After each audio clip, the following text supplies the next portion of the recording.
आज हम पढ़ेंगे अध्याय छठे का तीसरा श्लोक।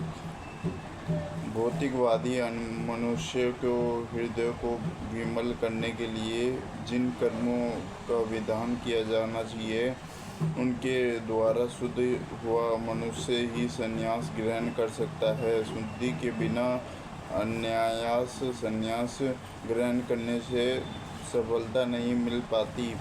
ज्ञान योगियों के अनुसार संन्यास ग्रहण करने अथवा सकाम कर्म से विरत होने से ही मनुष्य अनारायण के समान ही जाता है, किंतु भगवान कृष्ण इस मत का अनुमोदन नहीं करते। हृदय की शुद्धि के बिना संन्यास सामाजिक व्यवस्था में उत्पन्न करता है।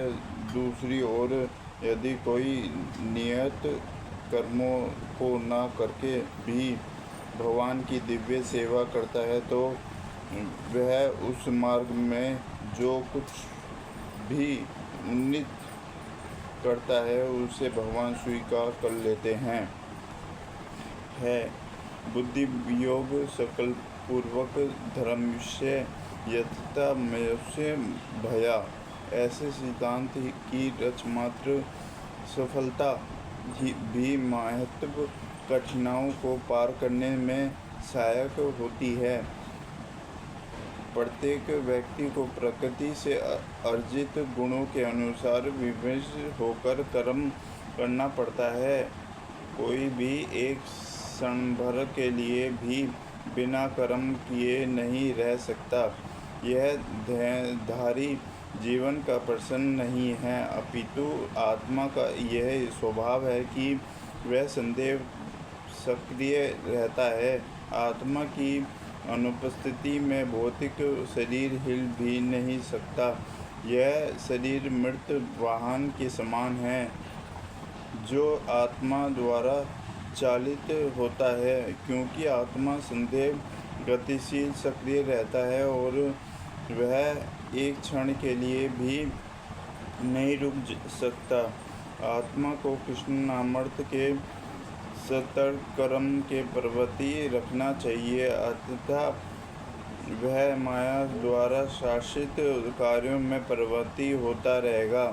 माया के संसर्ग में आकर आत्मा भौतिक गुण प्राप्त कर लेता है और आत्मा को ऐसे आकर्षणों से शुद्ध करने के लिए यह आवश्यक है कि शास्त्रों द्वारा आदिष्ट कर्मों में इसे संलग्न रखना जाए।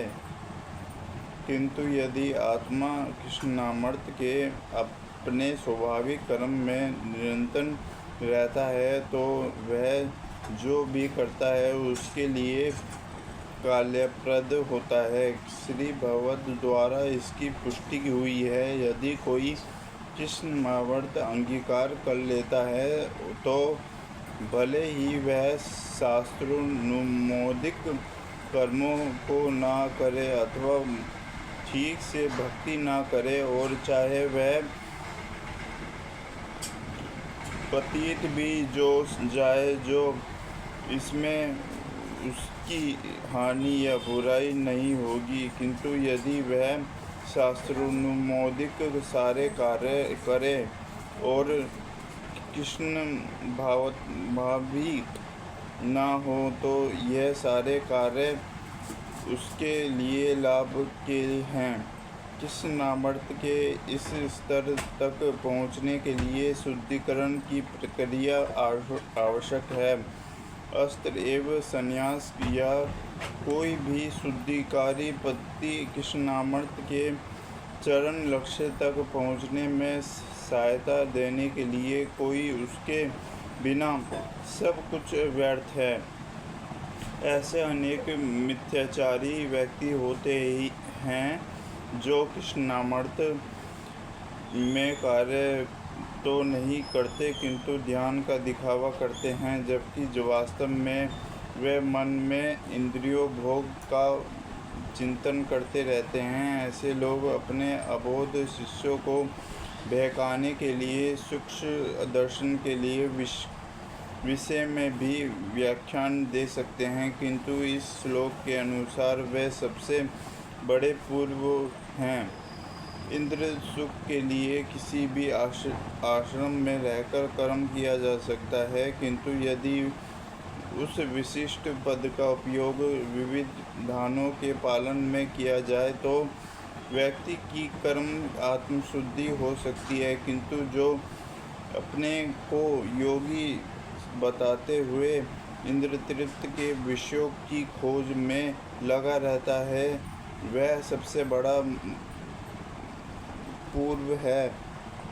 भले ही वह कभी-कभी दर्शन का उपदेश क्यों न दे, उसका ज्ञान व्यर्थ है, क्योंकि ऐसे पापी पुरुष के ज्ञान के सारे फल भगवान की माया द्वारा हर लिए जाते हैं।